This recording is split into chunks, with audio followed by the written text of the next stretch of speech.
वीर्य स्खलन करना, अंदर वीर्य स्खलन करना, वीर्य स्खलन।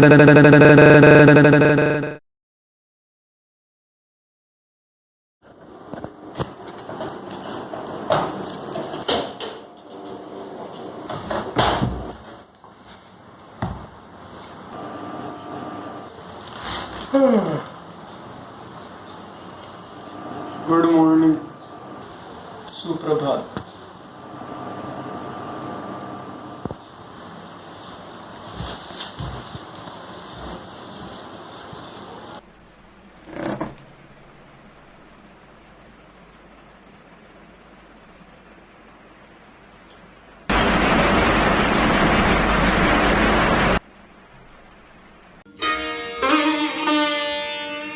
स्वागत है। आज हम आरियाना ग्रांडे नामक कवियत्री की प्रसिद्ध कविता 34-35 अर्थात 34-35 की व्याख्या करने जा रहे हैं। तो चलिए शुरू करते हैं।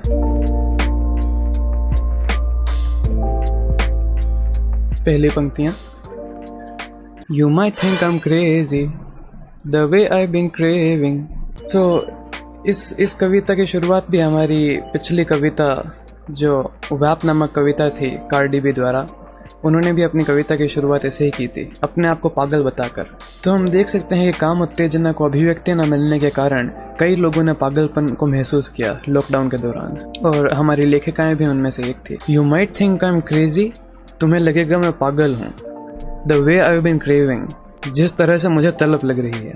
किस चीज़ की तलब लग रही है आगे जानते हैं। If I put it quite plainly just give me them babies. तो लेखिका कहती है कि अगर मैं सीधे सीधे कहूँ, if I put it quite plainly just give me them babies, मतलब मुझे उन बेबीज को दे दो।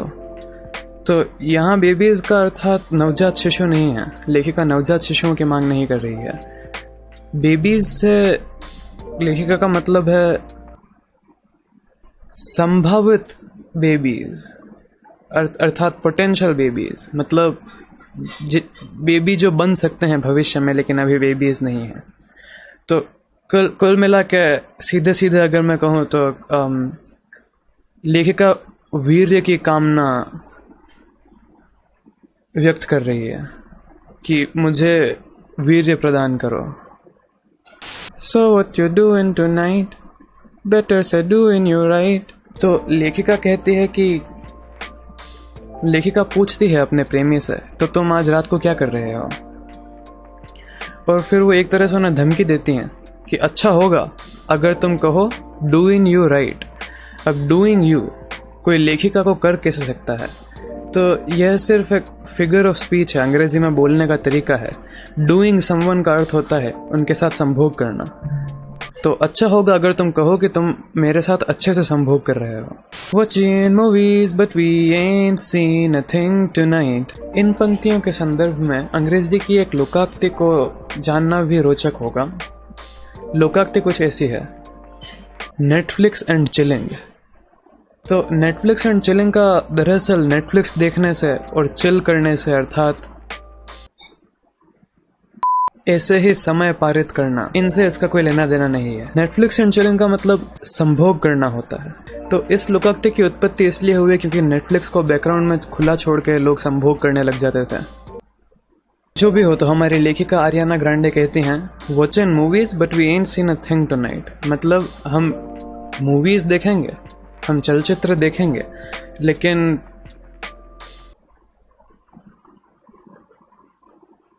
लेकिन दरअसल नहीं देखेंगे। तो कुल मिला के वो कहना चाह रही हैं कि हम मूवीज चालू छोड़कर संभोग करेंगे। आई डोंट वाना keep you up but show me can you keep it up. ये गा के व्याख्या करनी जरूरी है क्या? तो लेखिका कहती हैं आई डोंट वाना keep you up, keeping one up मतलब होता है किसी को जगा कर रखना। तो लेखिका कहती है मुझे तुम्हें जगा कर रखने की तो इच्छा नहीं है, but show me can you keep it up, लेकिन फिर भी दिखाओ क्या तुम कीप अप कर सकते हो। तो कीप इट अप के इस संदर्भ में काफ़ी अर्थ निकाले जा सकते हैं।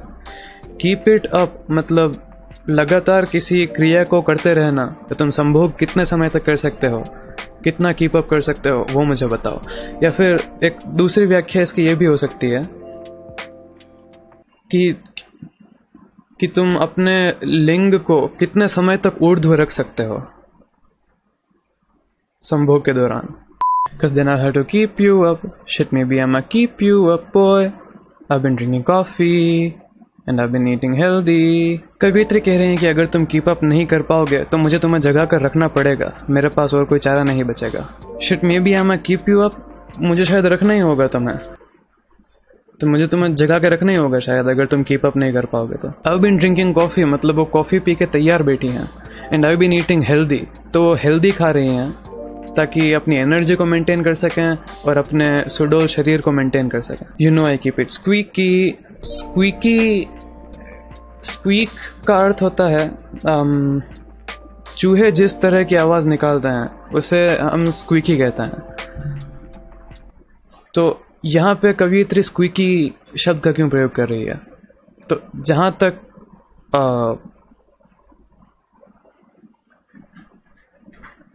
जहाँ तक मेरा मानना है, संभोग के दौरान पलंग से जो आवाज़ें निकलती हैं वगैरह, वो मेरा तो कोई अनुभव है नहीं अभी तक, पर जहाँ तक मैंने सुना है संभोग के दौरान पलंग से चूहे जैसी आवाज़ें निकलती हैं। तो कवियत्री कह रही हैं कि मैं चूहे जैसी आवाज़ रखना पसंद करती हूँ अपने बेडरूम में। सेवन अप माई एनर्जी, तो वो हाँ अपनी एनर्जी बचा रही थी संभोग के लिए। Can you stay up all night, तो क्या तुम पूरी रात जग सकते हो? कवियत्री पूछती है। Fuck me till the day light, तो कवियत्री यहाँ पे व्यंजना और प्रयोक्तियों से आगे बढ़ चुकी है। वो सीधे सीधे बता रही है कि उन्हें क्या चाहिए। वो चाहती हैं कि उन्हें सुबह की दिन तक, रात से लेकर दिन तक उनके साथ संभोग किया जाए। 30 for 35, yeah। अब अचानक कवियत्री संख्याएं क्यों बोलने लग गई? इन संख्याओं 34 और 35 के बारे में ऐसा क्या जादुई है जो कवियत्री इन संख्याओं का प्रयोग कर रही है संभोग के दौरान? दरअसल जब हम 34 और 35 को जोड़ते हैं तो हमें संख्या मिलती है 69। अब 69 संख्या दरअसल एक प्रतीकात्मक संख्या है।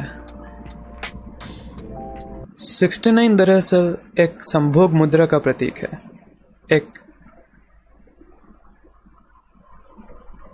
सेक्स पोजीशन का प्रतीक है। तो 69 अवस्था में दोनों प्रेमी प्रेमिका, प्रेमी एक दूसरे के ऊपर एक दूसरे को मौखिक संभोग प्रदान करते हैं। जैसे ये 6 है और ये 9 है, तो दोनों एक दूसरे को मौखिक संभोग प्रदान कर रहे हैं। क्या आप देख सकते हैं ऐसा कैसे संभव हो पाता है?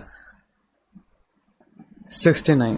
You drink it just like water. You say it tastes like candy. तो यहाँ कवियत्री कहती हैं कि जो कवियत्री के प्रेमी हैं वो इसे पानी की तरह पी जाते हैं। तो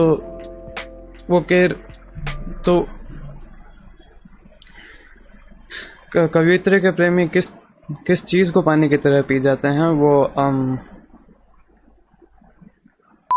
तो कामोत्तेजना के दौरान महिलाओं की योनि से एक द्रव्य का स्त्राव होता है। तो कवियत्री का प्रेमी उस द्रव्य को पी रहा है पानी की तरह।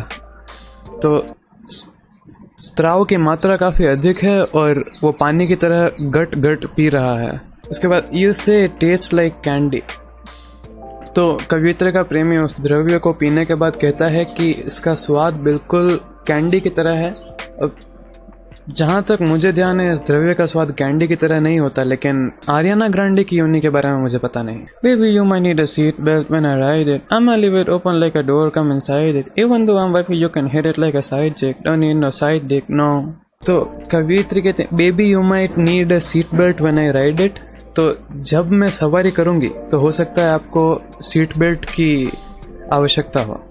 तो कवियत्री कह रही हैं कि जब वो अपने प्रेमी के लिंग की सवारी करेंगी तो इतने भयंकर रूप से उनके लिंग की सवारी करेंगी कि उन्हें सीट बेल्ट की ज़रूरत पड़ेगी।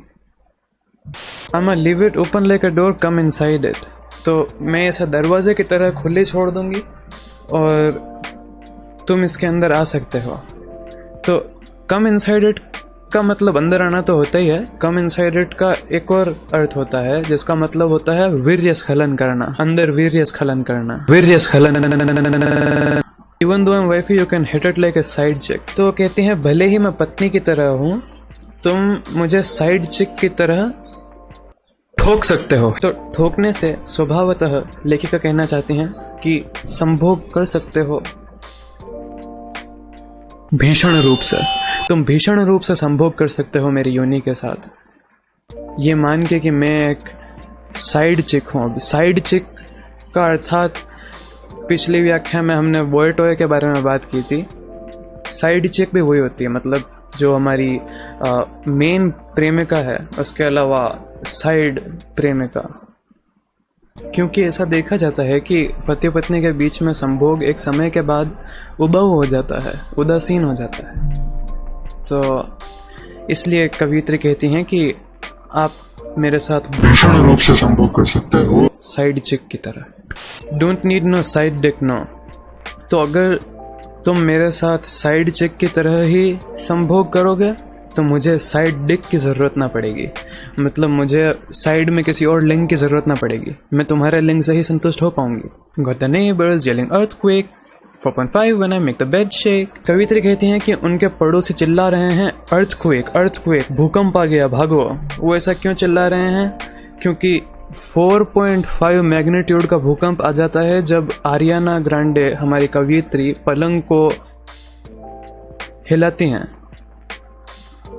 शेक करवाती हैं अपने भीषण संभोग के दौरान।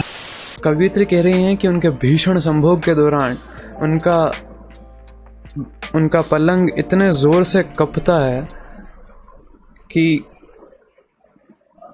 पड़ोसियों को लगता है भूकंप आ गया। Put it down heavy even though its light weight.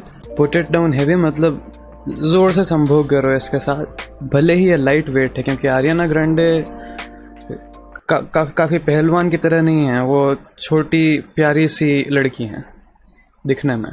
You such a dream come true, true, make a bitch wanna hit snooze, ooh। Ariana Grande अपने प्रेम को व्यक्त करती हैं अपने प्रेमी के प्रति। वो कहती हैं कि आप जैसे सपना सच हो गया हो ऐसे इंसान हैं। Make a bitch wanna hit snooze मतलब जिस प्रकार सुबह हम कोई मीठा स्वप्न देख रहे हों और अचानक अलार्म बजने लगे तो हमें स्नूज दबाने की इच्छा होती है ताकि हम बाद में उठें और अपना सपना पूरा करें, उसी प्रकार उनका प्रेमी एक मीठे स्वप्न की तरह है और उन्हें स्नूज दबाने की इच्छा होती है, ऐसा कहना चाहती हैं प्रेमिका इन पंक्तियों से। धन्यवाद।